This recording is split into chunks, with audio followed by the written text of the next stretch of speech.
This is RackAddicts After Hours.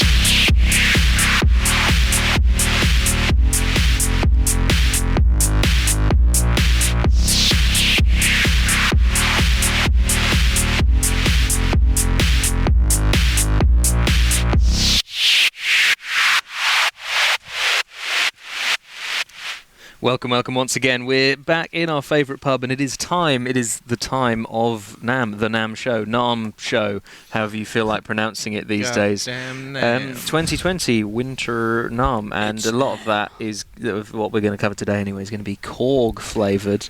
If we've abandoned the B word for once, and we're going for some Korg stuff. We're joined by some of our regular friends.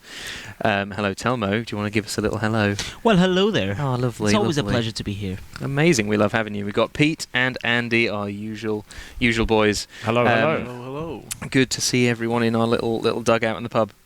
Korg have two big synthy ones, and then a piano announcement that, I mean, I don't really care about, to be honest. So let's jump into the big ones.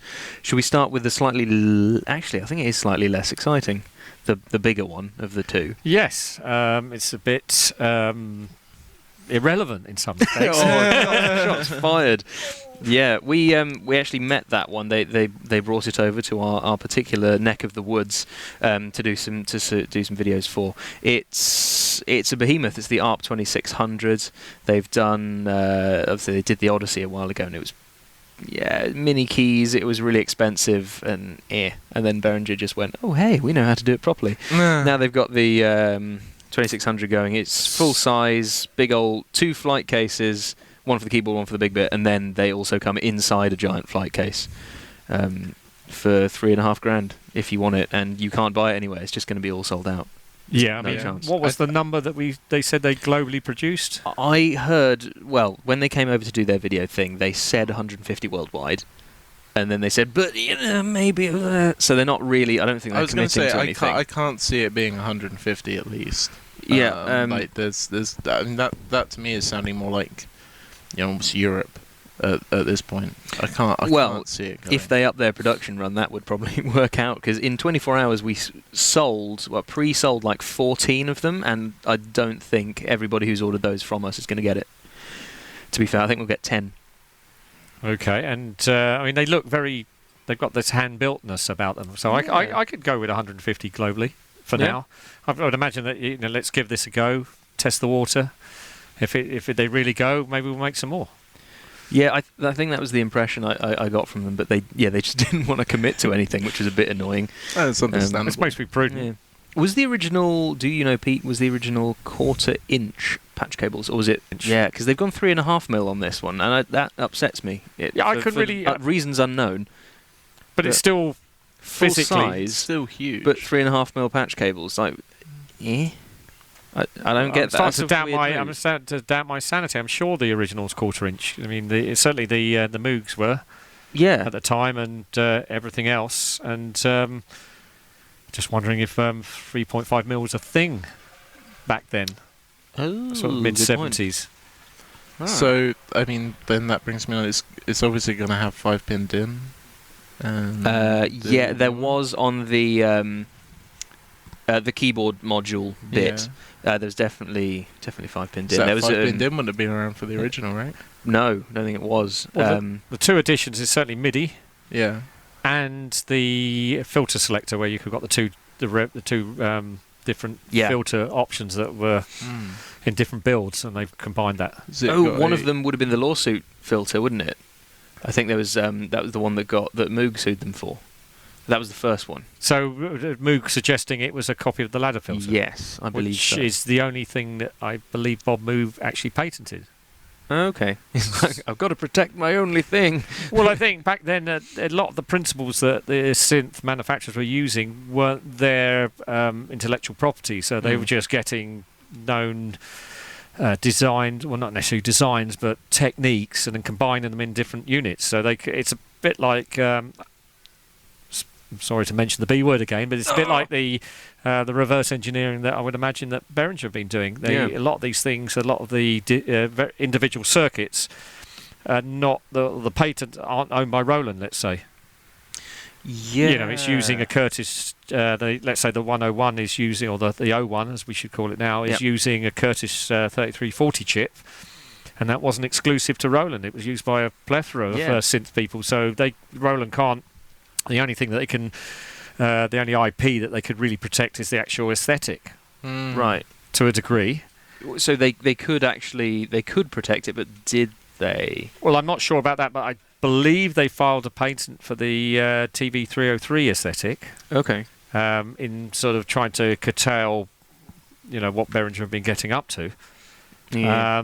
But it hasn't really dissuaded Behringer at all. They just yeah. And I think that there is enough additions, where they've slightly modified the sort of the control surface, and they've added things like the extra sequencers, and where they've added effects. It's enough changes to the aesthetic they can say, no, this is not a copy. It's as we're supposed to say, a tribute. Oh yeah, the tribute. This is just a tribute. But Korg, as far as I'm aware, own, or do they have the license, or they own the IP for ARP? Yeah, they sort of retroactively bought it before they did the Odyssey.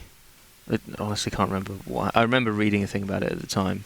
But yeah, they definitely own the rights to sort of ARP stuff now, in terms of the name. Korg own the sequential name as well, because I know that Dave Smith, I was wondering about after sequential kind of died at about around 87, where it all went wrong. Yeah, in that respect, I know that he worked for Korg extensively, working on the M1. I want to say.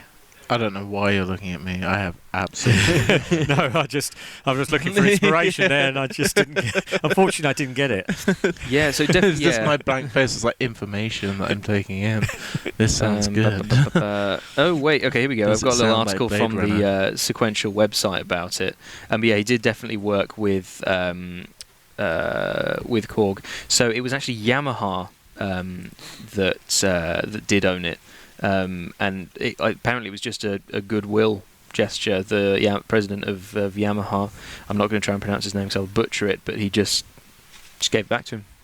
I mean, and cool. That was about 2 years ago, I want to say. Yeah, that they got that back. And but still, everyone still refers to it as Dave Smith. Really, that's what it's known as. Yeah, it got an interesting quote. This is an article on the Sequential website. So it says, instrumental in restoring the Sequential name was Roland's founder, weirdly, a longtime colleague and friend of Dave Smith's. He said, I feel that it's important to get rid of unnecessary conflict among electronic musical instrument companies. I don't think Uli Behringer agrees with that particular sentiment there. They're all connected. They're all connected. Telmo, did you know the ARP2600 was the voice of R2D2? Oh wow! So that's the kind of history that this particular synth has. Have you seen pictures of it? I did. I've watched a few videos as well. Yeah. And, to be fair, I was quite surprised by the size of it, because everyone's going it's short huge and small and smart, and no, Korg is really putting it out there, and yeah. It's one you couldn't really miniaturize in any real way if you still wanted the same aesthetic and footprint. Yeah, and that's the question, isn't it? They probably could have made it smaller, but could have done a mini keys and annoyed everyone with it. Although people still bought the Korg Odyssey, didn't they? I was going to say, it's like there's definitely the practicality of it. I mean, it's like a hell of a lot of people. I think you two would probably be the best points at all. There we go. Interesting bit of interference there. I think you two would probably be the biggest ones. It's like so many people now have access to so much gear. They've got to bring it down so that everyone can fit everything in it, right? Yeah. Partly there's that, right? Surely. Yeah. No, I find mini keys piss everyone off, but like, even if you're doing like a module version of whatever, I mean that's partly what a lot of the Eurorack stuff. Some of it, surely you were talking about like. You were explaining to me you could make an 808 out of the Eurorack stuff, and that's a pretty small format, whereas you've got now the big, chunky Behringer original thing. It's, I don't know. Putting it into a smaller format is not necessarily the worst ways to go. $3,500 is still a lot to pay for a synthesizer. To be honest, I don't think it has, feel free to fight me on this, Pete, I don't think it has a massive amount going for it as a synth. I mean, I think there's a lot of stuff that's more capable, more interesting, and easier to use. I think the only reason it's desirable is because of the heritage and the look and the usability and the way it's laid out.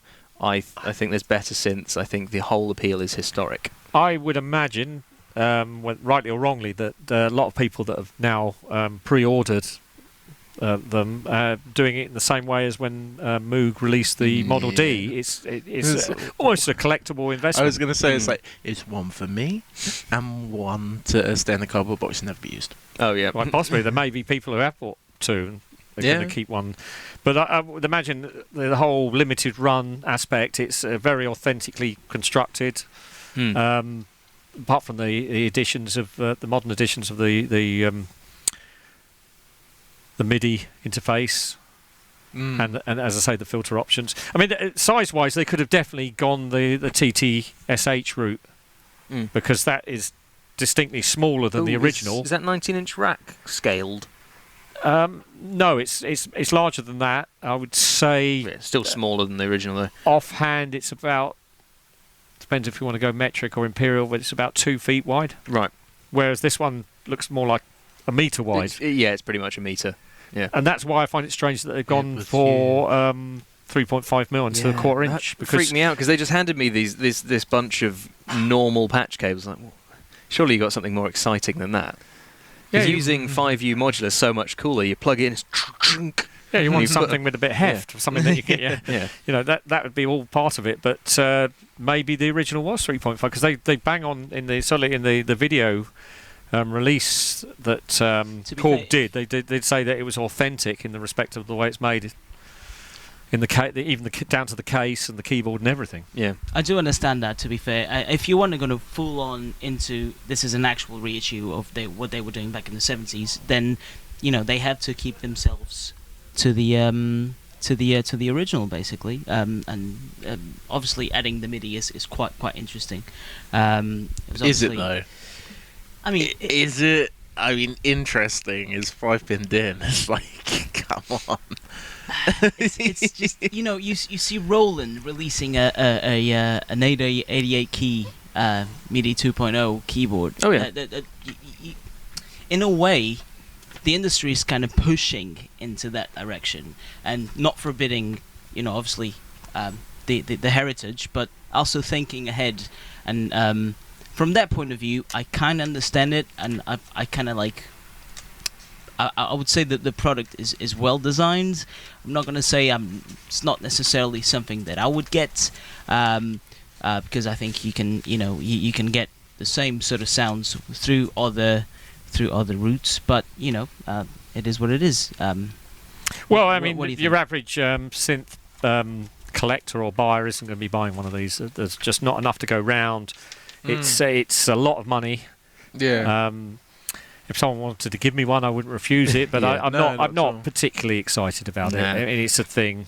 You made a lot of. We've definitely made a meal out of something that's we don't think is that exciting. But I do have one final thing for the lame people who actually care. Looks like, according to a forum post, and I don't know how reliable this will be.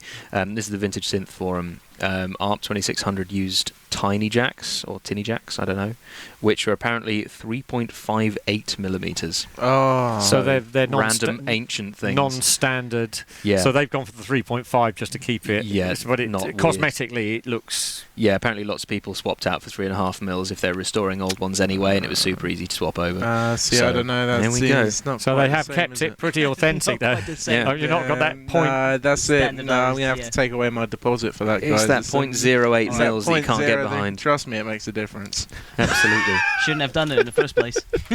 Oh man. Let's abandon that one. Bye bye 2600. Hello WaveState. Pete, were you a fan of the original? Original. Really not that aware of the original in some respects. I mean, I'm aware of the name of the Wave Station, but it was a period of time where I wasn't that involved with hardware. I'd gone quite into the box at that stage. I wasn't on a mad sort of purchasing streak. I've never owned one. I've never used one. But I have to say that the release that they've this new instrument they've released does interest me. Yeah, absolutely. Looks like we're talking 1990 to 94 for the original run. Back in the day. I mean, actually, that far back, I was, there was a certain amount of hardware purchasing going on, but that one passed me by, to be honest. I never really got into some of the sort of digital synths anyway, and sampling-wise, I was using Akai, sort of S3000s and things like that at that time, and working on samples. Take us through it. This thing is substantially much more interesting because it isn't just the sort of they've taken the essence of the WaveStation, and then they've added the sort of sequencing and sort of that type of functionality from some of their other keyboards. And it's a sort of amalgamation by what I can derive from the videos I've watched and the information that I have in front of me here. I mean, it's definitely something I'm going to consider acquiring. I think it's got a lot of interesting possibilities. And not so much in the sound palette, which is... the samples do seem quite interesting. It's the multi-layer opportunity. I think there's 4 layers in total that you can build up, and then you can individually sequence each layer. Yeah. And it obviously not just for pitch, but for any parameter almost. So that you can have some very interesting, evolving things happening with it. Yeah, it's some pretty complex stuff. I mean, I had a quick overview, sit down with one. It was more of a, this is Luke from Korg just going, oh, here's the thing, you press this play and it makes astounding noises. And it sounded really beefy. And he explained how it worked. I didn't really follow, if I'm honest. It was I mean, bit just weird. As someone that's got absolutely no idea, that's me from the ground up. What are we talking about here? I can't do that. Pete, from the ground up. From the ground up, right, let's start. Physically, it is a 37-key bed, full-size keys. Right. No aftertouch, because Korg don't like aftertouch, apparently. It's in quite a nice, small design chassis. Almost like kind of Minilog-esque, or I suppose it would probably be we're talking about a bit more chunky than that in some respects, certainly deeper. I haven't discerned whether it's just a plastic construction or it's metal. Yeah, I've seen the thing. Metal top plate. The rest is plastic. But not in a bad way. It's just like mini log plastic. So it feels fine. Did you manage to actually pick it up physically? It's just imagine scaling up a mini log. So it's not as heavy as a Pro log would be, but scale up a mini log to about the same dimensions, and it's fine. It's not a heavy synth. But at the same time, it's not... it doesn't feel cheap at all. I mean, none of the Korg stuff does. It's always nicely made. But they've got it coming in at a really decent price. That's the other 649 in most areas, I reckon. And obviously that will go down probably in time. So we're talking what the sound that it ships with. They describe them as performances. So ships with over 240 performances. And the performances are the stacked multi-timbral layers, so you've got all your sort of waves that you can modulate and do stuff with, but then you can stack them. Right. And then even within the stack, you can actually modulate or sequence each of the layers individually. So you could have one sequence is doing, let's say, a note sequence on one of the layers, but on the second layer you could be using the sequencer to actually manipulate the filter or something like that. So you can get some very complex... Okay. Like a smoothie of functionalities, basically. Yeah. So going on from that, in total 740 programs. So I don't know whether they're calling a patch a program or a sample. I always get confused with this, like the hierarchy. So you've got a performance, a patch, a layer, a wave. I don't know. It gets a bit confusing for me. And then it goes on 1,000 wave sequences. What is a wave sequence?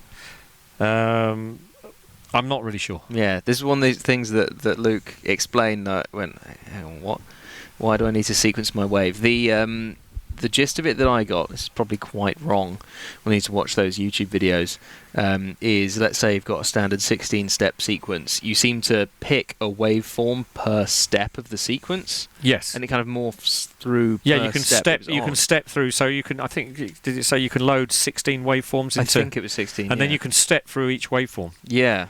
So you can be going through. I mean, you could have lots of slices of breakbeats, let's say. Yeah. and they could be, one could be quite a sort of hi-fi one, and then a lo-fi one next door to it, and different sounding, but they're all in time. Let's say they're all same BPM. You could be sequencing through them.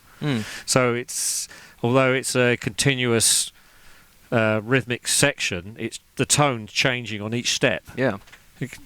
Complexity. And then they go on to say that the combination of all the variety that you can produce with the performances, the programs and the sequences adds up to literally tens of thousands of user performances that you can construct from it.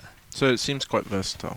It seems like more of a live instrument than, say, something like the ARP, which seems almost more studio-based. Yeah, performing live with a 2600 would be a pain in the arse. Yeah, I do not want to mention the B word again, but it does remind me of the DeepMind to a certain extent with the LCD and everything. Of course, visually, I think would be the only thing. It's super weird. Yeah, I mean the DeepMind's DCOs, I want to say. Yeah. Well, it's just Juno-y, isn't it? So the DeepMind's an analog synth with lots of digital effects, where these are all waveforms. Yeah, I mean it's got real pianos on it, and they sound.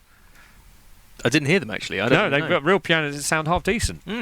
So obviously you haven't got weighted keyboard. You've got the very. It's just the way it looks, the way it might feel as well. I'd like to see what people would actually do with it, especially because of. See, to me, it looks a lot more like they've taken the design of something like the not the mini log, but more like the prologue and something like that, and that they've put that together. That's what that more looks like to me. It's certainly got all the same buttons, the same knobs as all of that kind of series. That's what it's kind of giving. Feels like the part of the family. Almost, family. in a way. Not so much the DeepMind. I mean, they're stating that the sequencing it almost has a door-like appearance. Oh, it certainly had in the LCD as it was playing. You can see the separate sort of tracks or layers, whatever they are, with a little playhead going and through. It was stepping through them or jumping. You can have a random one where it's jumping around. This is, I mean, I quite like instruments where it's sort of a conglomeration of all these various aspects, and you can just sit there. Sort of, there's so many different potential combinations of what you can put together. You can just sit, noodle away, and just produce sort of magic just by sort of falling on it, basically. I certainly think it's going to be something that, like, you'll find a couple of people on the internet are just going to absolutely plumb the depths of the thing and make some really incredible stuff. Yeah, my gut feeling on this is going to sell really well. Do you reckon it will turn into a classic, though? Not necessarily, because, I mean, the thing about any digital technology can always be superseded. There's always a faster CPU, there's always something with more memory, you can always do something. It's so the same reason that plugins don't really become classics.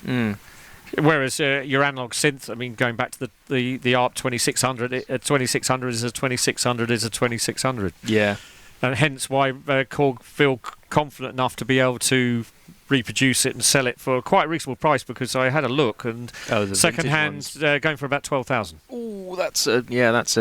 So I can see why people are thinking, and you may have people that are already thinking about, can I acquire an original, and suddenly you get a reproduction of an original. If they've got their 10 odd grand knocking about, like, oh, I'm there. Fraction of the price. No wonder they're all sold out. That makes sense. But yeah, I mean, I'm relatively confident. I could be wrong on this, but my gut feeling, I mean, maybe I shouldn't take this approach, but anything that particularly interests me, I always suspect might be a good seller. Yeah, no, that's fair enough. If I want to buy one, lots of other people normally do as well. When you get that kind of gut feeling, and it's like, actually, no, that looks pretty good to me. I've had it with a couple of things before, where it's like, even with the sort of synthy stuff, obviously, my background's more to do with recording and things like that, but even with the more synth kind of based elements, it's like, you took a look at Behringer doing the 808, for example, and you knew that was just going to go like off a shovel. Do you know what I mean? Like, it's something that people... The amount that we ordered when it was available to order was... Oh, yeah. That tells it. I almost said it's ridiculous, but it's really not, to be honest. It's done its job. And I still want one. Yeah. Just to admit. Who doesn't? Yeah. Well, I had a customer today who almost took the words out of my mouth. My usual phrase about the Behringer stuff, it'd be rude not to get one, because it's so expensive. And he virtually... returned that before I even said it. It was expressing the same sentiment. I mean, there are a price point whereby if you get one, you're not going to feel that your wallet has been No. mortally wounded after Yeah, when of you course. leave the. No, not in this game. Not when Korg are releasing a 3500 synthesizer. Yeah. When you're having to pay X amount Well, for. but we've always seen this with Moog with reissues. They reissued their modular stuff, and that's man, still those available, were and that's horrifying. eye-wateringly expensive. Are we talking about like the Old modular? So there was the one that you they could put in a did. living room, like Yeah. desk thing? There's one they did recently, which was it was kind of a suitcase thing that was 2 rows of 5U. So we're talking a 10U system. It was only about maybe a foot wide or something. So not many modules in it. That was well over 10,000 for that. That's the 13,000. System 15, I want to say. Something it's like that. In a kind of vinyl covered Suitcasey thing. suitcase. I think I would like to say it's a System 15. I'm off the top of my head. I thought they had a System 15, a System 35, and a System 65. Yeah, I mean and they're all the annoying price numbers. and the price went up accordingly. Yeah, so this was recent. This was actually. Was it another reissue or something? Oh wait, no. This was even worse. This was the 3P, which is a 3 suitcase thing. No. £44,000. Oh, Yeah. I'll have one. Wow. But yeah, it's all made up of those I'll have individual 2. suitcases. So that's the Moog 3P, 44,000. So didn't they do a kind of Keith Emerson reissue thing, or was that yeah, it? that was a while ago. I don't know. I didn't know what a synth was when that was. Oh no, this is the one I was thinking of. The Model 10, which is 71. 1971 was the release. That's a single suitcase, 2 and a bit rows. That one. Let's see if I can get a price on that one, because again they're always just Your limited. Moog's website. Built to order, limited quantities, limited time. Come on, give me a price. TBC, amazing. I love it. TBC.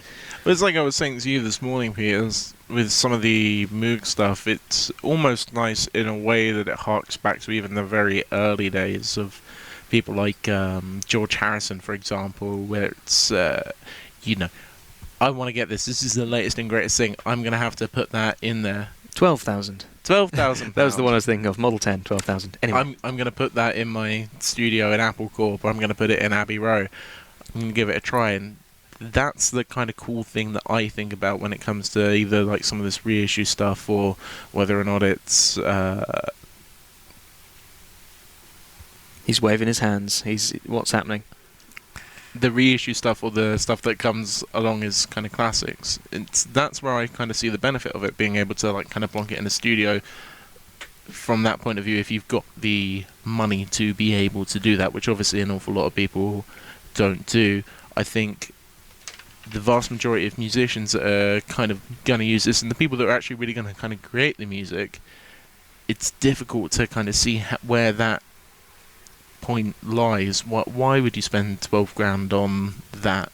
I don't understand. Then maybe you guys can help me. I don't understand why you do it. Is it a heritage Successful thing? musicians with too much money to burn, or the one you're suggesting, the people with loads of money and want to put it in a studio as an instrumental piece, Yeah. something that artists could So use. large That's it. studio owner that feels compelled to have these particular instruments because their customers are going to expect them to be there. Aren't those things, now correct me if I'm wrong, aren't they severely limited in terms of their capabilities? Mhm. So that's what I don't understand. You'll have people that will argue the sound is, you can't get the sound anywhere else. No, I completely understand, and I'm to a I don't degree, agree. to some point. Absolutely in don't some, agree. In some capacities, I'm an advocate for it. In some capacities, I'm not. But what I don't understand is, when people were spending, let's say, 12 grand on something that is either, like we said this morning, shipped right out of a university lab to there. That was because it was, quite frankly, it belonged in a university. It was the cutting edge of what they were doing, in terms of what they could achieve sonically in that new field. Whereas we're talking 70 years later, something like that, Yes, right? So that's we're talking sort of. Surely. Well, the original origins are almost that old. It's really? late 40s for the first. Oh, okay. so sort we're of talking thing. even later. However, Where are we coming at? Like, is this cutting edge or is this just old stuff? Like, is this just, should we be spending more time thinking about what we can achieve now and what's coming out of, say, universities now. There should be a Then thin we are- line dividing those two, exactly what a reissue is and what a new product is. Yeah. The thing about a reissue, like the ARP2600, it's mostly about the way.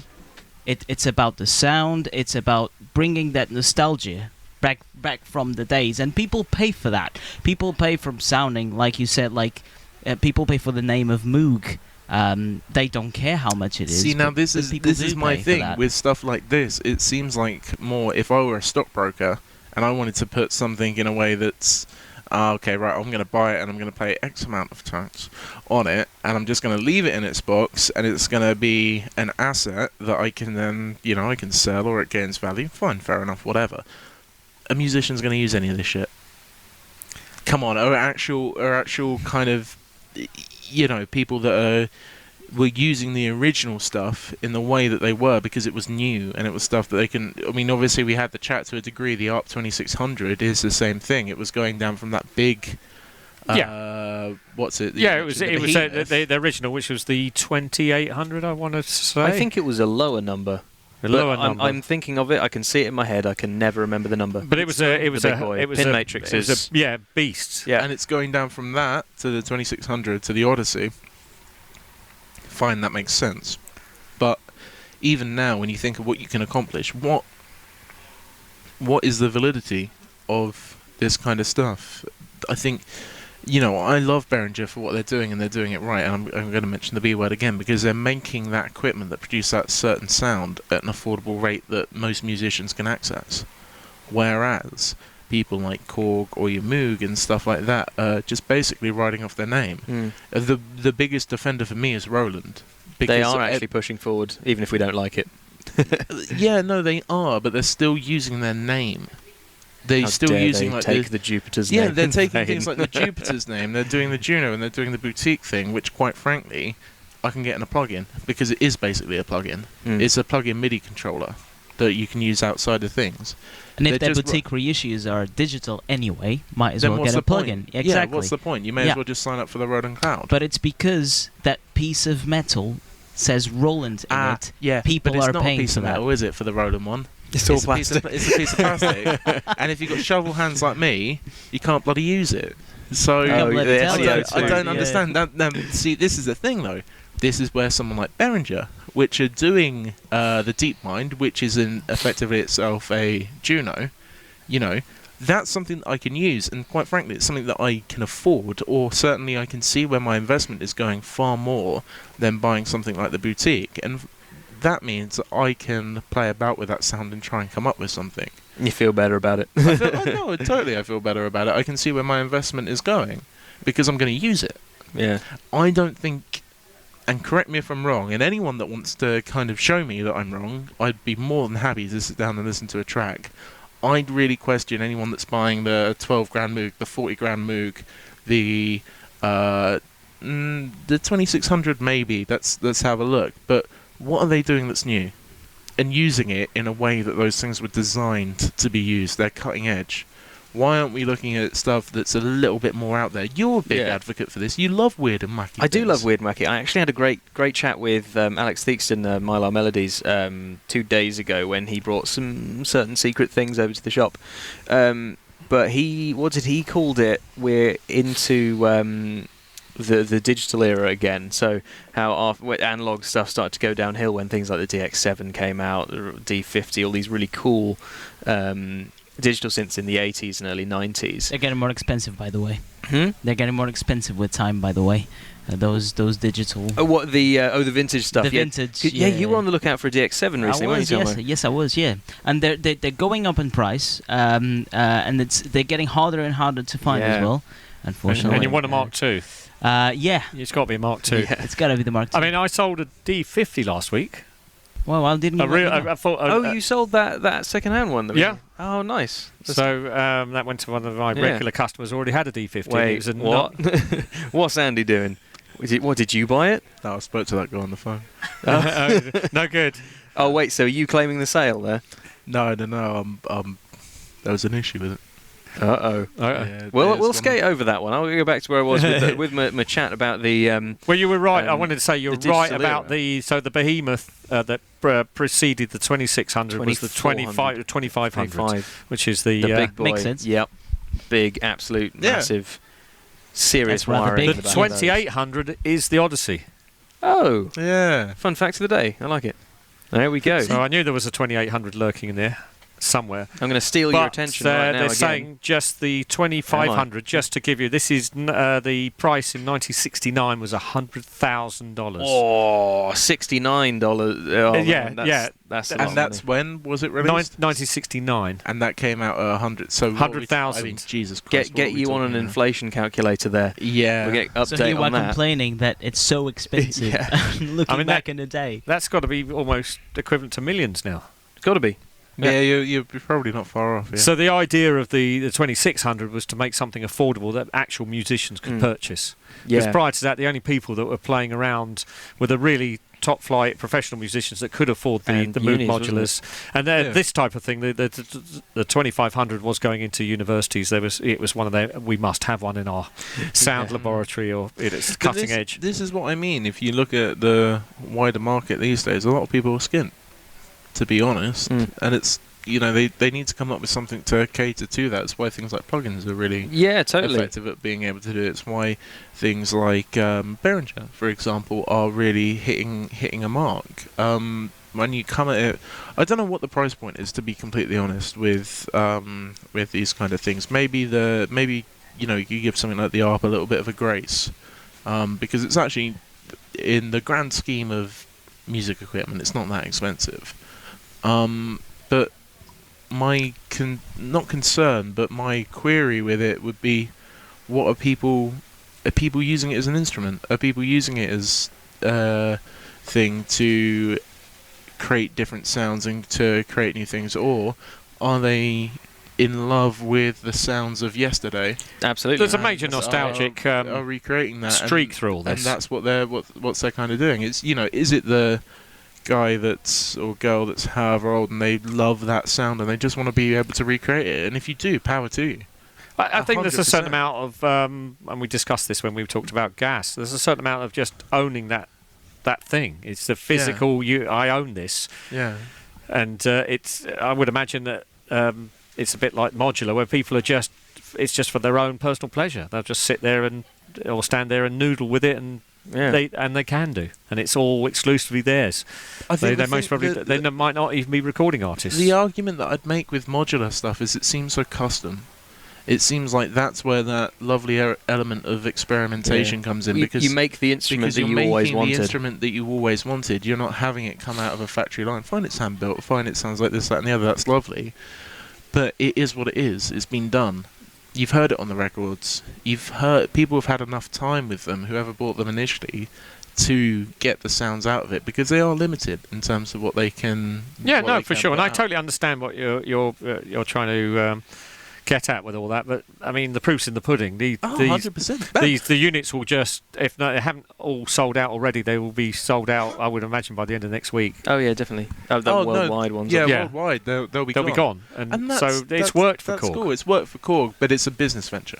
Well, I know everything is. And I'm being romantic about the whole thing, that people should do this, that, and the other. That's absolutely fine. It's a business venture. If I were Korg, I'd bloody do it, to be completely honest. But I don't know. Part of me has feel it's like, leave the dead to rest. Yeah, to a certain extent. I'm going to grab you right now and steer you back towards the wave station, because we've been ranting down a tunnel for a little bit. But that chat I was having recently, we're looking at the new releases. We want to think forward thinking, what's new and exciting in this reimagining, I guess, of that digital era, the 80s, early 90s.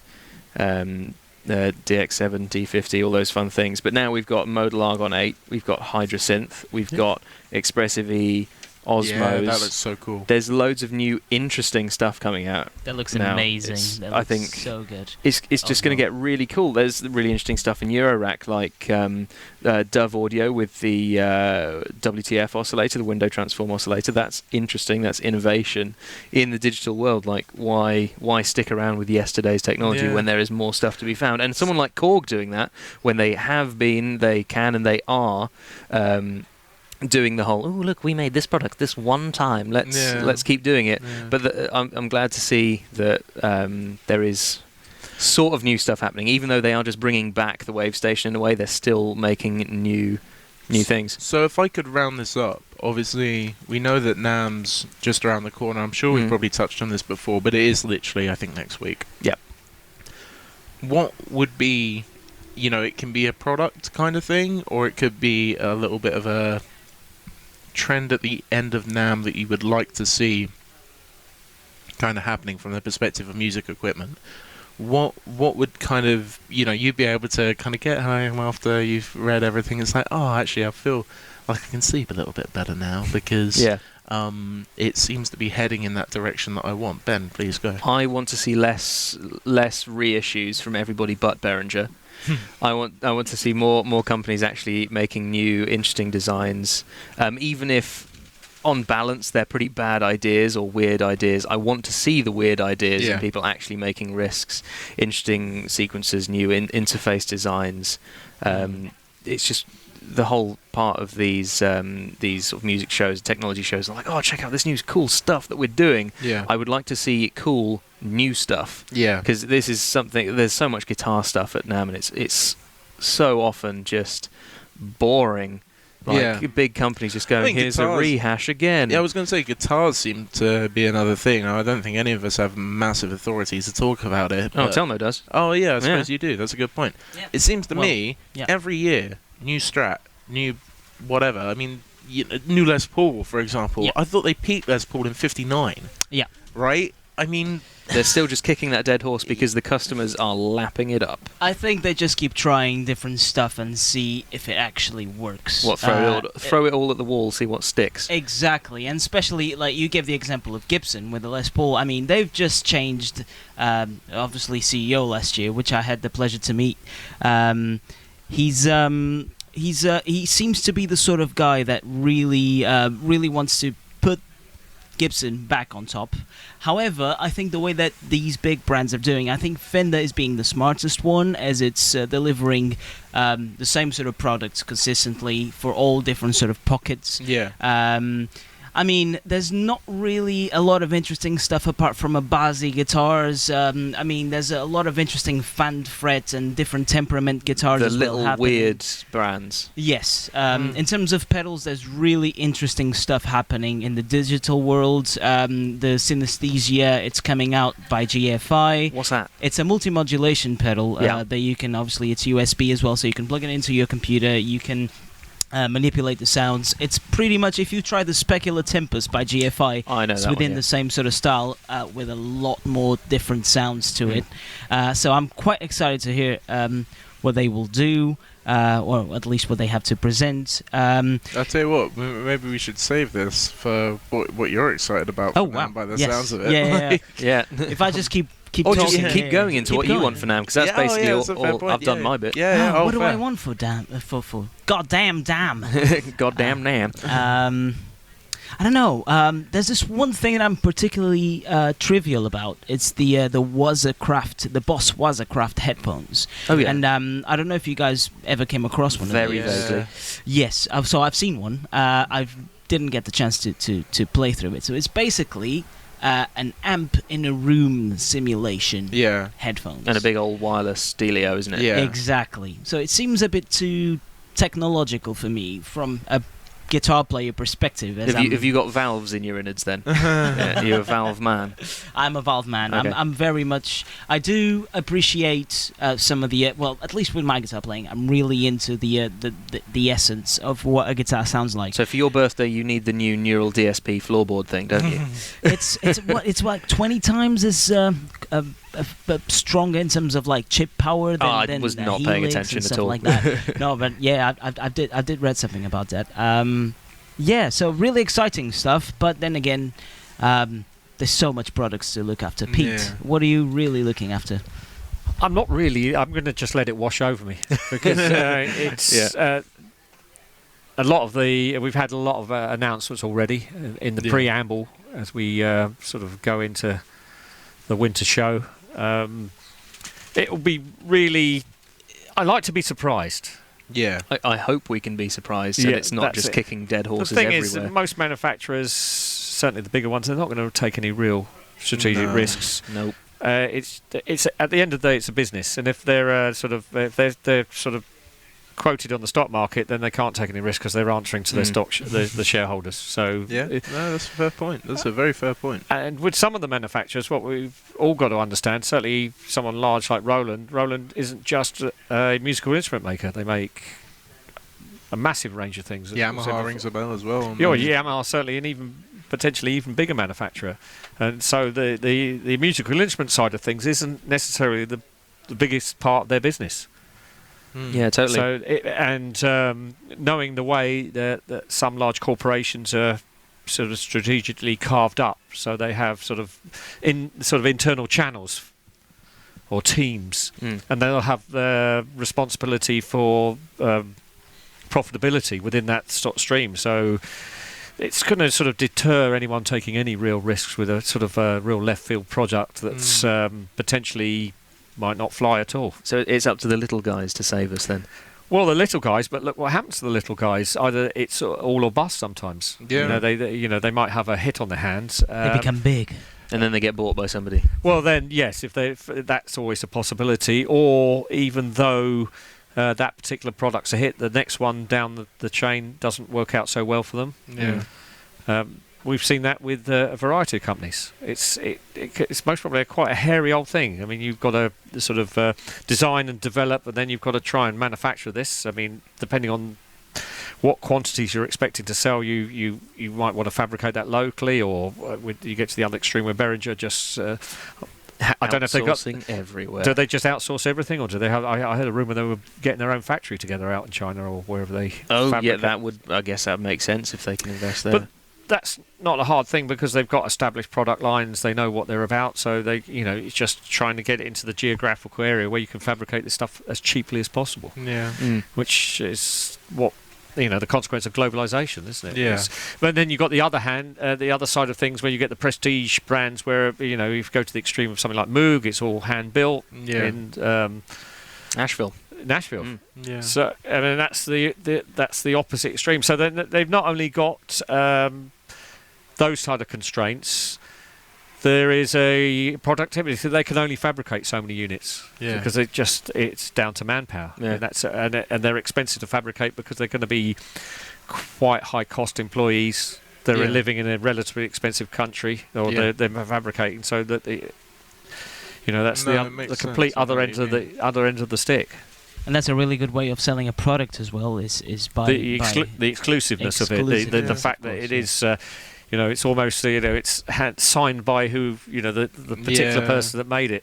Yeah. And I don't know if you see that in the guitar world at all, with the higher end, with the custom shop stuff. There are definitely some builders, like luthiers, that you want to get a guitar made by. Mate, you can get all sorts of guitars from any other country in the world at NAMM. In terms of the big brands that we know, you can get anything you want. Like Fender has a massive custom shop line.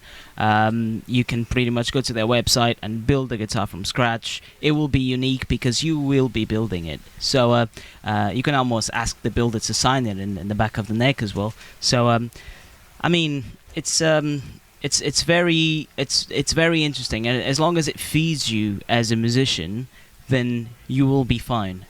You will be fine. There we go. A nice place to leave it. We'll probably see you same time, same place next week. How long is NAMM? Is it a week?